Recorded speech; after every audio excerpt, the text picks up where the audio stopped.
Hello my dear students. तो कैसे हैं आप लोग। आज की इस क्लास में मैं आपको बताने वाला हूं आंकड़ों के चित्रमय प्रदर्शन का एक बहुत ही ज़्यादा इम्पॉर्टेंट टॉपिक काल श्रेणी बिंदु रेख।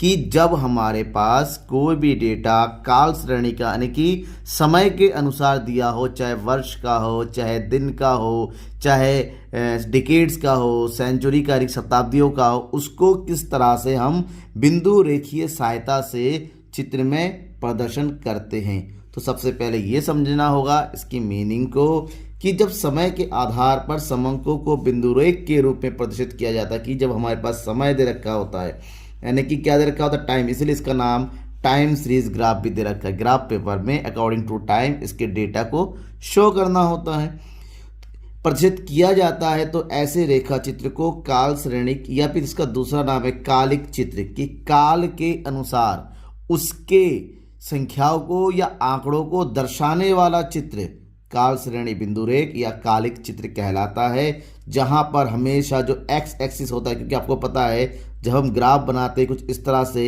ये होता है एक्स एक्सिस, ये हो गया वाई एक्सिस, ये हो गया मूल बिंदु।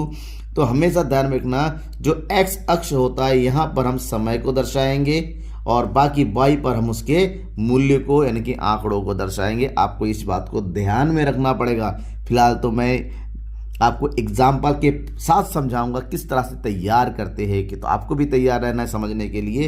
लेकिन इतना ध्यान रखिएगा जब भी हम एक काल श्रेणी चित्र बनाते हैं ये दो प्रकार के बन सकता है।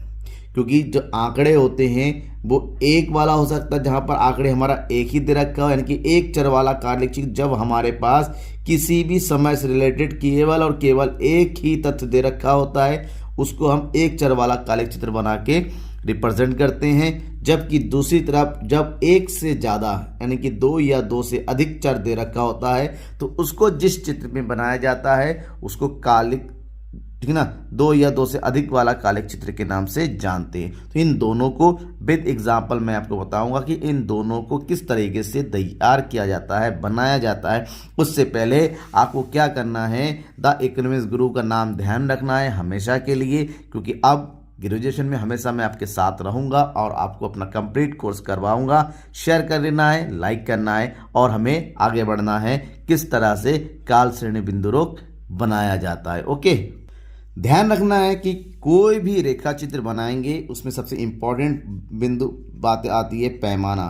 कि आपके पास जो आंकड़े होते हैं उस आंकड़ों को किस पैमाने के आधार पर रेखा चित्र में आपको प्रदर्शित करना है। मान लीजिए आंकड़े दे रखे हैं 5, 10, 15, 20, इसका मतलब हमारा पैमाना किसका हो सकता है, 5 का। क्योंकि यहाँ पर जो भी आंकड़े होते हैं 5 के मल्टीपल में ज़्यादा शो हो रहा है। अगर हमारे पास आंकड़े 2, 4, 9, 11, 30 दे रखा है तो यहाँ पर आप अपनी सुविधा के अनुसार लेना चाहिए। 2 का डेटा लें, 4 का ले सकते हैं, 5 का ले सकते हैं, जिसमें सारे आंकड़ों को आप एक आसानी से चित्र में प्रदर्शित कर सकते हैं। उसी के लिए सारी माथापच्ची होती है और सारा, क्योंकि चित्र में प्रदर्शन का मतलब होता है एक आकर्षक चित्र भी बनना चाहिए, देखने में सुंदर होना चाहिए, स्पष्ट होना चाहिए, साफ होना चाहिए। उसके लिए आपको थोड़ा सा केयर करना होगा, थोड़ा सा ध्यान रखना होगा कि जो हम पैमाना लेंगे वो ऐसा लेंगे जिसमें सारे के सारे आंकड़े जो होता है आसानी से फिट बैठे। चलिए हम एक क्वेश्चन करते हैं। सबसे पहले हम पढ़ेंगे एक चर वाला कालिक चित्र। मतलब एक ऐसा चित्र जहां पर केवल और केवल काल से रिलेटेड एक ही चर हमारे पास दिया हो सकता है। मतलब एक चर वाले कालिक चित्र वह चित्र है जिसमें विभिन्न समय से संबंधित अलग अलग समय का केवल एक ही तथ्य या आंकड़े दिखाए जाते हैं। जैसा कि यहाँ पर दे रखा है, प्रदत्त समंकों से एक रेखा चित्र तैयार कीजिए। हमारे पास समंक क्या दे रखा है, वर्ष 2009, और वर्ष के अनुसार जो उत्पादन हो रहा है उस उत्पादन को दिखाना लाख में। 2009 में 60, 2010 में 76, 2011 में 65, 2012 में 70, 2013 में 55, 2014 में 80। हम इन आंकड़ों को चित्र के रूप में बिंदु रेख चित्र के रूप में दर्शाएंगे। लेकिन सबसे पहला जो हमें ध्यान में ये रखना है कि आंकड़े का पैमाना क्या होगा। पैमाना, क्योंकि यहाँ पर तो वर्ष है, यहाँ पर तो पैमाना पॉइंट टू पॉइंट ईयर का होगा। लेकिन जब हम वाई अक्ष पर इन उत्पादन को दर्शाएंगे तो कैसे, 60, 76, 65, 70, 55, 80 लगभग 10 के मल्टीपल है। इसका मतलब हम जो पैमाना लेंगे वो किसका लेंगे, 10 का लेंगे, यानी कि 1 यूनिट बराबर 10 लाख रुपए का। 10 का डिफरेंस लेंगे। किस तरह से लेंगे, उसके लिए हमें क्या करना होगा, एक ग्राफ पेपर आपको लेना होगा। ग्राफ पेपर में हम उन आंकड़ों को प्रदर्शित करने के लिए एक ग्राफ बनाएंगे, यानी कि वाई एक्स और एक्स एक्स के साथ ग्राफ बनाएंगे। ठीक है, ओके। अब देखिए यहाँ पर आंकड़ों को मैंने ग्राफ पेपर पर ले लिया है। यहाँ पर हमने क्या किया है, जो पैमाना लिया है, ठीक है ना, पैमाने में क्या किया है हमने, 2 यूनिट में 1 वर्ष लिया है, कौन से, एक्स एक्स पर। वहीं पर 2 यूनिट बराबर 10 लाख रुपए लिया है हमने वाई एक्स पर। ये पैमाना हमने ले लिया है। देखिए यहाँ पर 0 से 10 2 यूनिट का डिफरेंस, मतलब 2 स्क्वायर का डिफरेंस है, ग्राफ पेपर में शो कर रहे हैं। और यहाँ पर 2 स्क्वायर में हम 1 ईयर को ले रहे हैं। ओके, तो ये जो पैमाना है जो आपने लिया है, एक इक्वल डिस्ट्रीब्यूशन, क्योंकि 0 से 10 के बीच में जो गैप होगा हर बार उतना ही गैप होगा, तब जाके हम आंकड़ों को एक सही तरीके से रिप्रेजेंट कर सकते हैं। अब रिप्रेजेंट कैसे करना है, सबसे पहले आपको बनाना है बिंदु, फिर उन बिंदुओं को आपस में मिलाना है। बिंदु कैसे बनाएंगे, 2009 में कितना उत्पादन हो रहा है, 60 यूनिट का, यानी कि 60 लाख रुपए का। ठीक है, 60 लाख रुपए का होता है, 60 लाख मतलब कहाँ, ये है 2009, देखिए ये है 2009 और 2009 का पॉइंट ये है, और 60 कहाँ पर, ये वाला, ये पहला पॉइंट बना देंगे। हो गया, ये पहला हो गया। नेक्स्ट अब क्या है, 2010, 2010 में कितना, 76।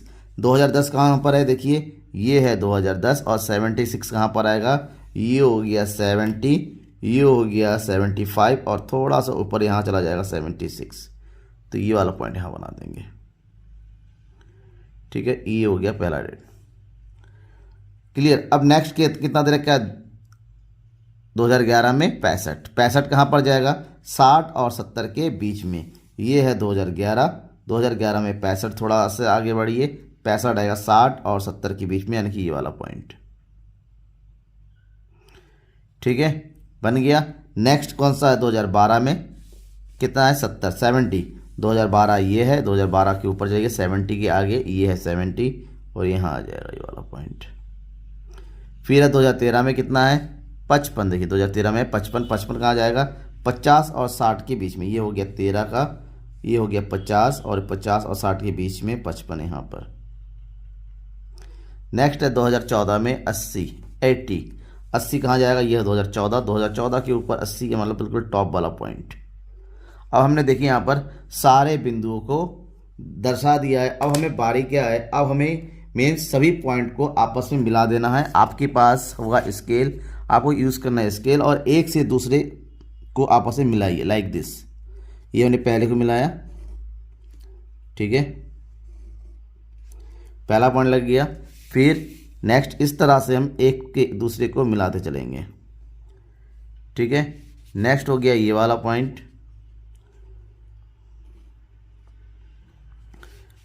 ओके। नेक्स्ट ये वाला हो गया और लास्ट पॉइंट ये हो गया।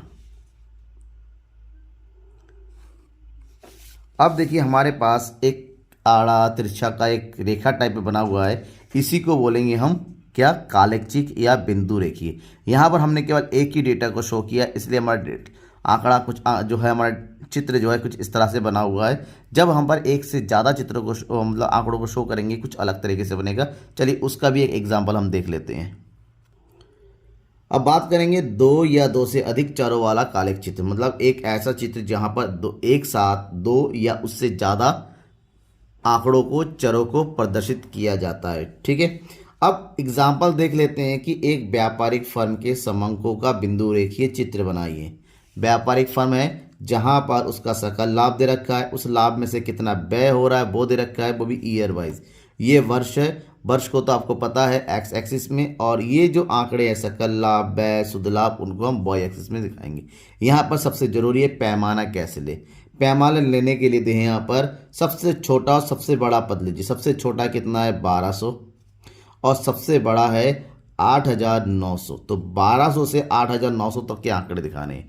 तो सारे लगभग 500 के या 1000 के इसमें आ रहा है। तो अगर हम 1000 के चीज में लेते हैं तो इसका मतलब होता है कि हमें 8 यूनिट बनाना पड़ेगा। मतलब इजी है। तो 500 या 1000, 500 लेंगे तो 16 यूनिट बनाना पड़ेगा, 1000 लेंगे तो 8 में ही काम हो जाएगा। तो हम 1000 का डिफरेंस लेंगे, 1000 का पैमाना लेंगे, जहाँ पर 1000 रुपए को आसानी से दिखा सके एक यूनिट में। ओके, तो चलिए सबसे पहले हम जो है एक ग्राफ बनाते हैं, उसके बाद इन आंकड़ों को उस ग्राफ में शो करेंगे। ये आंकड़े, इन आंकड़ों को हमें इस ग्राफ में शो करना है। अब देखिए, जैसे कि मैंने कहा था कि मैंने लाभ को यानी कि व्यय को, शुद्ध लाभ को दिखाने के लिए हज़ार हज़ार का पैमाना ले रहा हूँ और यहीं पर वर्ष ले रहा हूँ मैं किसमें, 2 यूनिट के डिफरेंस में। तो पैमाना 2 यूनिट पे 1 वर्ष हो गया, ठीक है ना, और वहीं पर 1 यूनिट में 1000 जो है हमारा लाभ दिखाएगा। अब यहाँ पर जो डेटा है, एक बार में एक चीज़ बनाएंगे क्योंकि हमें एक साथ 3 आंकड़ों को शो करना है।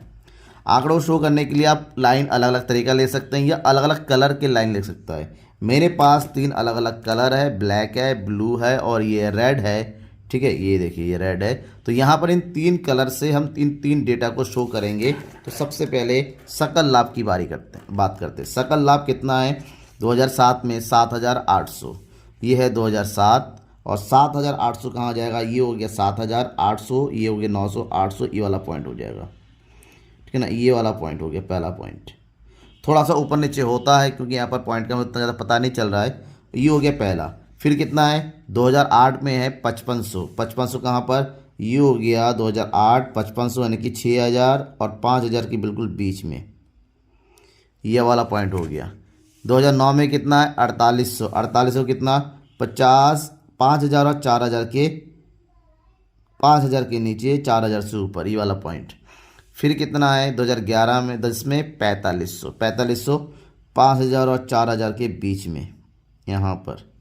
फिर कितना है 6500, 2011 में 6500 यानी कि 6500, 7000 और 6000 के बीच में, मतलब ये वाला पॉइंट हो गया।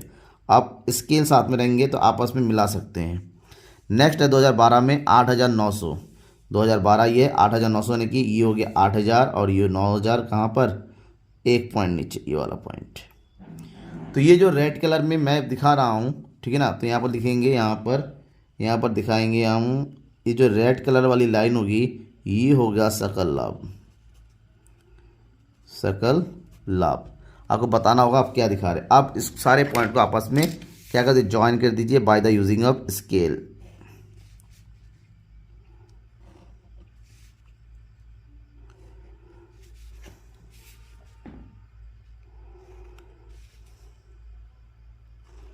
ये सारे पॉइंट हमने मिला दिए, ये हो गया, ठीक है ना, पहला। अब नेक्स्ट की बात करते हैं व्यय। व्यय को मैं शो करता हूँ किससे, इस ब्लू से। तो यहाँ पर जो ब्लू लाइन होगा ये हो जाएगा व्यय। ओके, व्यय कहाँ से शुरू है, 2500, 2500 कहाँ ऊपर होगा, 2500 का 3000 2000 के बीच में, ये वाला पॉइंट। नेक्स्ट कितना दे रखा है, 2008 में 1500 का व्यय हो रहा है, 1500, 2000 और 1000 के बिल्कुल बीच में। फिर कितना है 2009 में 1800 यानी कि 2000 और 1000, 2000 के नीचे और 1000 से ऊपर। नेक्स्ट बनेगा 2010 में कितना है, 1200 यानी कि 1000 से थोड़ा सा ऊपर यहाँ पर। फिर कितना 2011 में 2400 यानी कि 2000 से ऊपर, ये वाला पॉइंट बन जाएगा। फिर 2012 में कितना है, 3000 यानी कि ये वाला पॉइंट, ठीक है, ये बन गया। सारे पॉइंट को हमने शो कर दिया। अब पॉइंट को मिलाने की बारी है। पॉइंट टू पॉइंट इसको क्या कर दीजिए, ज्वाइन कर दीजिए। आसान है, बस बिंदु कहाँ पर बनेगा इस बात का ध्यान रखना है। एक बार बिंदु बना दिया तो बिंदु का आपस मिला के उसका रेखा भी आपस में इजीली बनता हुआ चला जाएगा। आपको क्या करना है, खाली स्केल से पॉइंट टू पॉइंट ज्वाइन करना। ये देखिए ये बन गया। अब बनता है लास्ट पॉइंट, दैट इज शुद्ध लाभ को दिखाना है। उसके लिए मैंने ये ब्लैक कलर का शो करना से दिखाऊँ, ये हो गया शुद्ध लाभ ब्लैक कलर से, ठीक है। जहां पर हमारे पास क्या है 2007 का शुद्ध लाभ 5300, ये हो गया 5000 से थोड़ा सा ऊपर, ये वाला पॉइंट बनेगा। फिर कितना है 2008 में 3800 लोग कहाँ 2008 में 3800 यानी कि 3000 से ऊपर, 4000 से थोड़ा सा नीचे, ठीक है ना, ये वाला पॉइंट बनेगा। नेक्स्ट है 2009 में 3500 यानी कि 4000 और 3000 के बिल्कुल बीच में। 2010 में कितना है 2500 यानी कि 3000 और 2000 के बिल्कुल बीच में।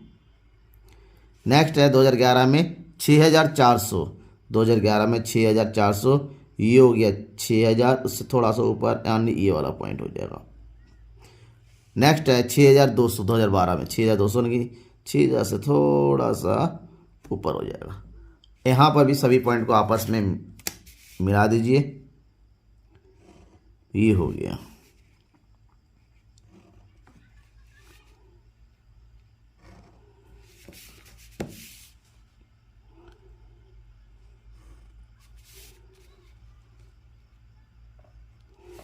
ठीक है, अब देखिए ये ग्राफ कितना बढ़िया और कितना सुंदर लग रहा है। बस आपको यही ध्यान रखना है कि गंदा नहीं होना चाहिए, लाइन जो है बहुत ज़्यादा टेढ़ा मेढ़ा नहीं होना चाहिए। स्केल का यूज़ करेंगे बिल्कुल परफेक्ट लाइन बनेगा।